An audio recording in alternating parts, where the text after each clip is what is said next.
Hey guys, I'm Amy Rose Eisenbach with AMC Movie News, and this is AMC Movie Talk. We're going to start today off like we do with every show, catching you up to speed with everything going on in entertainment. The new Muppets movie is set to start shooting in London next month, and it looks like the cast is rounding out. Not returning for the sequel are Jason Segel or Amy Adams, but Modern Family's Ty Burrell is on board and is now being reported that comedian Ricky Gervais will be joining the new cast as well. Joining me today is senior editor of AMC Movie News, John Campia. How you doing? Good, Amy Rose. Good. So, John, what do you think about this news? Good or bad? Okay, first of all, the last Muppet film was, Dennis and I were actually just talking about it because he's never seen it. It's delightful. Oh, it's delightful. That is the best word I can really come up with for that. It's a delightful movie. I loved it. I love Jason Segel in it. I love him in everything. Mm-hmm. Amy Adams is, of course, Amy Adams. So it's unfortunate that, I mean, we heard a long time ago that Jason Segel wouldn't be returning for the next Muppet film, and that's unfortunate. But Ty Burrell, I love Modern Family. I love him. And he's so great on it. And so I'm really happy to see him in here. But obviously, the really interesting name here is Ricky Gervais. Mm-hmm. Gervais is a brilliant comedian.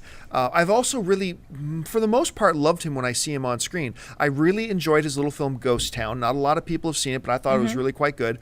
I loved his little role in Stardust. I love him on anything he does on television. I love him when he hosts award shows. I really hated his last movie. I think it was his last movie, Inventional Lying. I thought that was awful. Jennifer beyond Garner. Awful. That was a terrible, terrible film. But besides that, he's brilliant. And he just did a little guest spot on Louis as Louis's doctor, I think a season or two ago. That was just mind-blowingly funny. I think his style of humor would fit perfectly with a Muppets film. So yeah, sign me up for Ricky Gervais being in the Muppets. Unfortunately, it's not Jason Segel coming back, but these are great replacements. Great. Hunger Games star Hutcherson has just signed on to star in the new film Paradise Lost. The film also stars Benicio del Toro as the infamous drug lord Pablo Escobar. The story follows Nick, played by Hutcherson, a surfer who visits his brother in Colombia and falls in love with a gorgeous local girl named Maria. But the couple's peaceful romance is disrupted when Nick discovers that Pablo Escobar is her uncle. Now, John, do you think Hutcherson's ready to be the big star in a film yet? You know, it's funny. We think of a guy like Josh Hutcherson and we think he is a big movie star, but really he hasn't led as an adult actor. He hasn't led his film. Now, he was the lead in Bridge to Terabithia. But I mean, I would still qualify him as a child actor at that time. He's been in some big films, but he's not the lead in Hunger Games. He's not the lead in Red Dawn. He's not the lead in a lot of these films. And now he was the lead in Detention, but that was a smaller, more independent film, which he was really great in. But I tell you, I've always liked this kid. I think he is a solid actor. He's just a great kid. I mean, I've had a chance to meet with him and talk to him a few times. I think he's loaded with talent. You put him opposite a guy like Benicio del Toro. One of the best. This is a great opportunity for him to shine. He's leading a high-profile film alongside of an Academy Award-winning actor. This is a great opportunity for him. I'm glad he got this role. I'm anxious to see how well he does. Great. The most consistent character throughout the Marvel movie universe has been Nick Fury, played by Samuel L. Jackson, who's been the single thread tying all the Marvel characters together in one form or another, leading into the Avengers. There was a lot of talk that a S.H.I.E.L.D. movie would be coming in the near future, but now it appears that there will be no S.H.I.E.L.D. nor Nick Fury movie, and that instead Fury will play a more major role in the upcoming Captain America sequel, titled Captain America: The Winter Soldier. Now, John, are you kind of surprised there won't be a S.H.I.E.L.D. movie? Yeah. I mean, if you'd asked me a year ago, I would have said, yeah, extremely surprised. But I mean, we've known for a little while now that, look, instead they seem to be developing a S.H.I.E.L.D. television show. They've got things like Ant-Man on the come. They've got things like Guardians of the Galaxy on the coming up as well. So not really super shocked that they don't have room right now for a Nick Fury movie. But when you consider the fact that they pretty much put Nick Fury in everything, now he's not going to be in the new Thor, and he's not going to be in the new Iron Man. We know that. I'm actually more than satisfied to see that he's getting a larger role in one of the other title characters movies, the next Captain America film. I think this will work out just fine. I love this character, but I don't think you need a full feature film on him. Just keep giving us bits and pieces of him through all these Marvel films. I love him that way. Yeah, keep tying the universe together. Yep. Speaking of Samuel L. Jackson, who was fabulous in Django, by the way, it's just been announced that Jackson will re-team up with the director from Snakes on a Plane, David Ellis, for the new film KITE. KITE will be based on the 1998 dark short feature anime film of the same name. Now, John, are you looking forward to this KITE film? Unbelievably so. For those of you who aren't familiar with KITE, it was originally, I think, 2 half-hour episodes that then kind of got combined into one feature that ends up being about 45, 46, 47 minutes long, whatever. It's so brutal.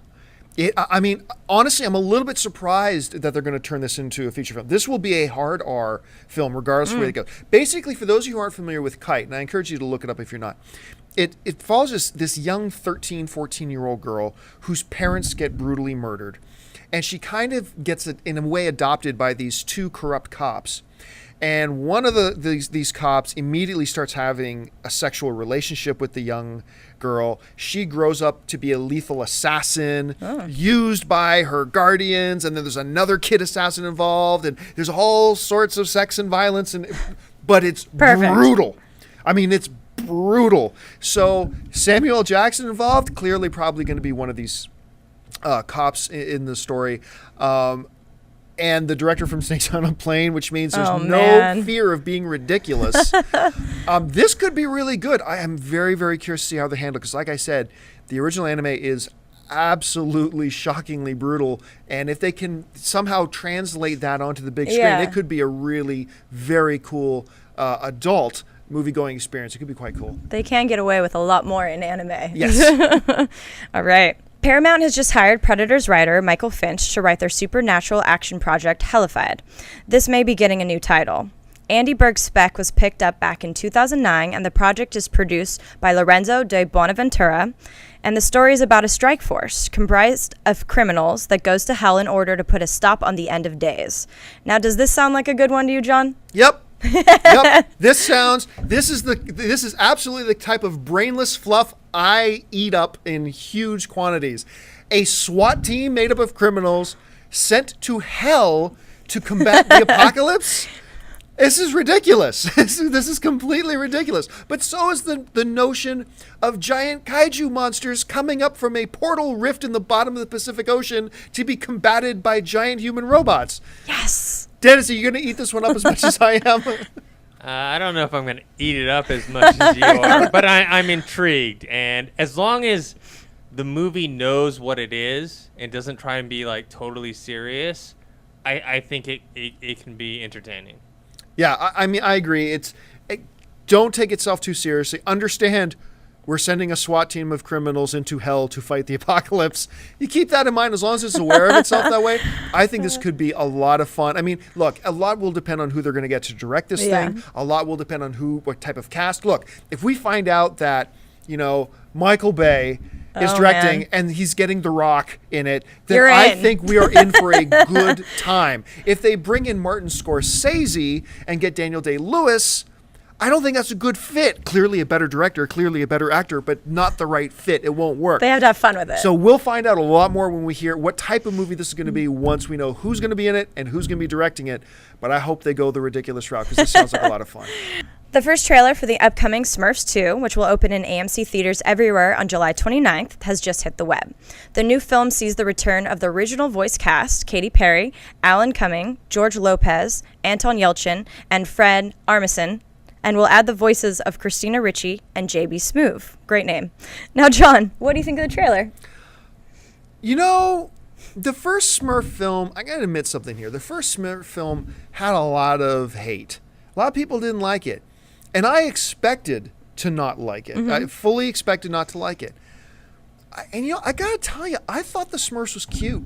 I'm not going to sit here and say it was a really solid motion picture. They were kind of creepy. No, I mean, there are a lot of people who had many problems with it, but I got to tell you, when I walked out of it, I was like, you know what? I kind of had a fun little silly time with it. I thought it was kind of charming, kind of cute. It didn't have any depth or anything like a real you want to find in your motion pictures, but I thought it was kind of cute. The film also made over $500 million worldwide.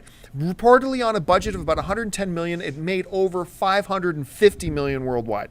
So the fact that they're doing a sequel is no surprise. And it's the Smurfs. You can make 100 of these films. I got to tell you this too. I loved loved Gargamel in it. I absolutely loved Gargamel in it. I thought he was what's the actor's name who played Gargamel again? Hank Azaria. Hank Hank Azaria, Azaria. thank you. I love him. I just watched America's Sweethearts again the other night. He's where he plays fantastic. the Spaniard in that. As Gargamel, he's great. I thought he was great as Gargamel. So you know what? This trailer, I mean, I don't really like the look of the trailer, to be honest with you. But the reason I told you that I thought the first Smurfs movie was cute and I loved Azaria as Gargamel and I thought it was kind of charming, if not a great motion picture, is because I really didn't like the trailer to the first Smurfs movie either. I hated the trailers to the first Smurf movie, and I actually ended up thinking it was kind of cute. So this trailer, I don't hate it. It doesn't do anything for me. But you'll see it. But the first one didn't do anything for me either, and I ended up enjoying the first Smurfs movie. Great. So who knows? Who knows? I just rewatched Birdcage with Hank Azaria in it. Salvador so good. Spartacus. So good. Great. Well, that will do it for this edition of AMC Movie Talk. Thanks for joining me, John. Thank you. And don't forget to subscribe to our YouTube channel, follow us on Twitter, and like our Facebook page. We would really appreciate it. Thanks so much for joining us. I'm Amy Rose Eisenbach. Have a great day.